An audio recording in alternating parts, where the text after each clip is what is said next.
අපේ මේ චක්‍රලේඛනය ඇතුළත් වෙලා නැහැ ආගමික ස්ථානවල. දැන් ආගමික ස්ථානවලට මේ සතිය කැබිනට් එකෙන් ඒ තීරණය අරගෙන ඒකට අවශ්‍ය මුදල් ප්‍රතිපාදන අපි පන්සල් විතරක් නෙවෙයි පන්සල්, පල්ලි, කෝවිල් ප්‍රමාණයක් තියෙනව නේද?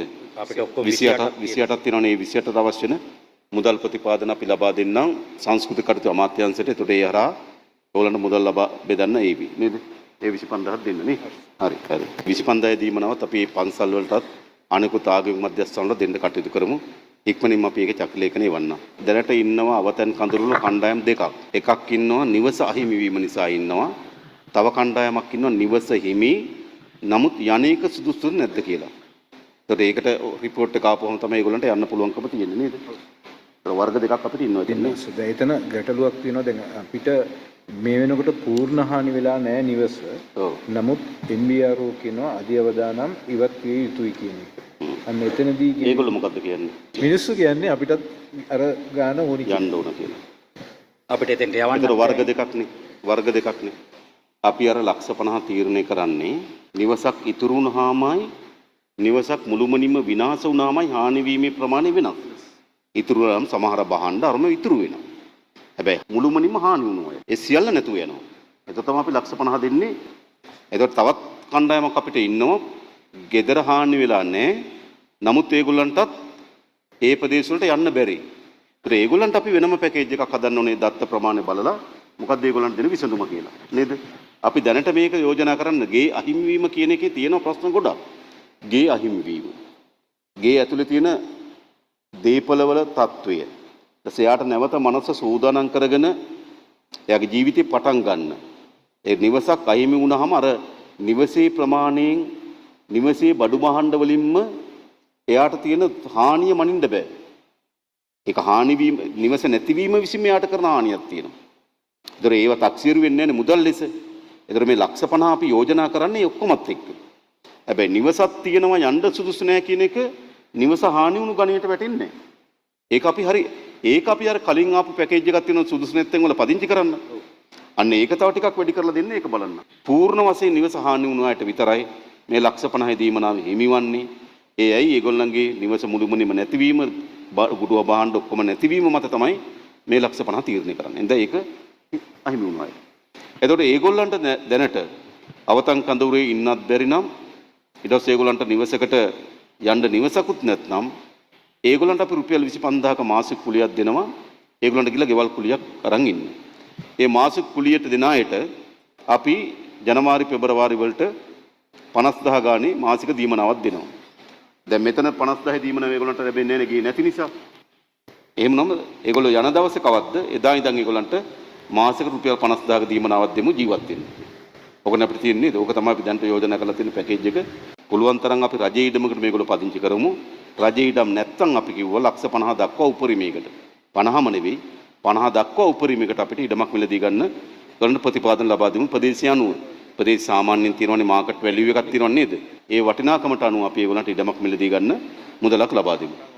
අපිට ඉඩම් හොයන්න බැරි නම් මේ අර පූර්ණ වශයෙන් ගෙවල් හානි වුණු 418 නේද? මේක වෙනස් වෙන්න පුළුවන් කමක් නෑ. දැනට ඉන්න 418ට අපි මේ සම්පූර්ණ එක දෙන්න ඕනකම තියෙනවා. අර්ධ හානි වුණු නිවාස වලට ඒගොල්ලන්ට මේ නිවාසයට යන්න පුළුවන් නම් ඒවා තක්සේරු කරලා උපරිමයේ ලක්ෂ 25කට වන්දි මුදලක් තීරණය කරන්න පුළුවන්. ඇතර අපේ යෝජනාව නම් තියෙන්නේ කැටගරි 3ක් විතර කඩමු කියලා. ලක්ෂ 10, 15, 20, 25 වගේ කැටගරි කීපයක් කඩලා අපි ඒවන්නම් ආපහු හදලා ඒ කැටගරි එකට අනුව කාට හරි හානිය ප්‍රමාණය අනුව 10ද 15ද කියලා තීරණය කරමු. මෙතනින් අපි කිසිසේත්ම ඒගොල්ලන්ගේ ගේ පොඩි මෙච්චර එකක් දෙන එක වැඩි වගේ මනසකට යන්න එපා. මේ අපේ රටේ පුරවැසියන්. ඒගොල්ලන්ට හොඳ ස්ථාවර නිවසක් හදාගෙන සුරක්ෂිත ජීවිතයක් ගත කරන්න ලබා දීම තමයි අපේ වගකීම. ඒ අරමුණෙන් තමයි මේ මූල්‍ය ප්‍රතිපාදන සහ ඒගොල්ලන්ගේ ජීවනෝපාය සකස් කරගන්න තෙක් මාසික දීමනාව ඒගොල්ලෝ අවතන් කඳුරේ ඉන්නව වෙනුවට රුපියල් 25000කට කුලියක් අරගෙන ගෙදරකට යන්න. ඒ කියන්නේ අපි ඒ අයට සුරක්ෂිත ජීවිතයක් ලබා දීමේ අරමුණෙන් තමයි මේ වැඩසටහන හදලා තියෙන්නේ. ඉතින් ඔබතුමාලා ගොඩාක් ප්‍රවේශම් වෙන්න ඕන, සැලකිලිමත් වෙන්න ඕන නේද? අපි දන්නවා ඔය ආධාර ඒ වගේ වන්දි මුදල් ලබා දෙනකොට විශාල ගැටලු මතුවෙච්ච ඉතිහාසයක් තියෙන නිසා උපරිම උත්සාහ කරමු සාධාරණව දෙන්න. කොතනකින් හරි අපි මේ පීල්ල පැන්නොත් අපිට ඒක සීමාවක් නැහැ කොතනද කෙලවර වෙන්නේ කියලා. එනිසා අපි හරියට එමු කොතෙන්ද හිමිකම තියෙන්නේ කාටද? ඒ හිමිකම තියෙන දෙන්න තමයි අපි සැලසුම හදන්න ඕනකම තියෙන්නේ. ජල සම්පාදන මණ්ඩලයේ බදුල්ල දිස්ත්‍රික්කයේ ජල යෝජනා ක්‍රම 17ක් පෞද්ගලික සුළුකුණාටු නිසා හානියටපත් වුණා. අපි ඒවා දැන් පාරිභෝගිකයන් 95915කට විතර ජලය නැති වුණා. දැන් අපි එකකින් 99.2ක්ම යථා තත්ත්වයටපත් කරලා තියෙනවා. තව මහියංගනේ යම් කොටසකට වතුර වැදිලා නැහැ. මේ වගාව පැත්ත ඊළඟට පදිතලාව පාර සහ සොරබර පන්සල පාර ඒකත් අදහස් වෙනකොට අපිට කව කරන්න පුළුවන්. වර්තු නැති පැති වලට අපි බවුසර් මගින් ජලය ලබා දෙනවා. නම් ඔබතුමාගේ වාර්තාවේ තියෙන 99% සම්පූර්ණයි. ඔව් 99.1ක් සම්පූර්ණයි. අර 750ක ගැටලුවක් තියෙනවා පාරිභෝගිකයන් ඒකත් අදහස් වෙනකොට අපිට දෙන්න පුළුවන්. මේකෙත් අපි දල ඇස්තමේන්තු සකලස් කරලා තියෙනවා මිලියන 1200ක් පමණ. ඒකත් අපි දැන්ට ඉංජිනේරු ඇස්තමේන්තු හදාගෙන යනවා. ඊටු සති දෙක ඇතුළත අපි ඒක අවසන් කළා. 2026 වසරේ මේක ප්‍රතිස්ථාපන කරන්න බලාපොරොත්තු වෙනවා. වෝටර් බෝඩ් එකේ සල්ලි තියෙනවද? හරි. ප්‍රජාජල ව්‍යාපෘති වල අද දවස වෙනකොට අපිට ව්‍යාපෘති අපේ දෙපාර්තමේන්තුවේ අධීක්ෂණය වෙන ව්‍යාපෘති 505න් 44කට හානි සිදු වෙලා තියෙනවා. ඒ 44න් පවුල් 4227කට පානීය ජලයේ ගැටලුවක් මතු වුණා. මේකෙන් తాවකාලික නිවැරදි කිරීම. එතකොට පවුල් 3596කට මේ වෙනකොට වතුර ඒක දෙනවා. මෙතනදී පවුල් කියන්නේ ව්‍යාපෘති 3ක් කන්දකැටිය ලුණුගල සහ පස්සර ව්‍යාපෘති 3ක් මුළුමනින්ම නායම් වලට ලක් වෙලා තියෙනවා. ඕගොල්ලන්ගේ ජල සැපයීමෙන් බදුල්ලේ අවශ්‍යතාවෙන් කොච්චර ප්‍රතිශතයක්ද නියෝජනය කරන්නේ? අපි 32%ක්. වෝටර් බෝඩ් එකේ 48ක් විතර වගේ තියෙනවා. 80කට වගේ පානීය ජලය තියෙන්නේ එක්ක වෝටර් බෝඩ් එකකින් එක්ක මේ ප්‍රජාජල ව්‍යාපෘති වලින්. එහෙමද? ප්‍රාදේශීය සභා නගර සභා වල තියෙනවා.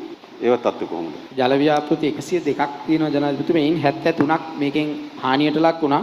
දැනට 53ක්ම යථාවත් කරලා තියෙන්නේ. තවත් 20ක් යථාවත් කරන්න තියෙනවා. දැන් අනිත් තැන් වලට වතුර කොහොමද සපයන්නේ ඔයගොල්ලෝ? ඔව් දැනට බවුසර් මගින් ඒ අවශ්‍යතාවය සපුරනවා. බවුසර් කීයක් තියෙනවද? බවුසර් ඔක්කොම 20කට වැඩිය තියෙනවා.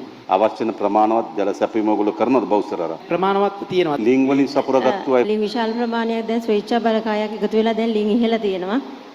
මේ වෙනකොටත් තියෙනවා දැනට ලිං 100කට වඩා ඉහළ තියෙනවා.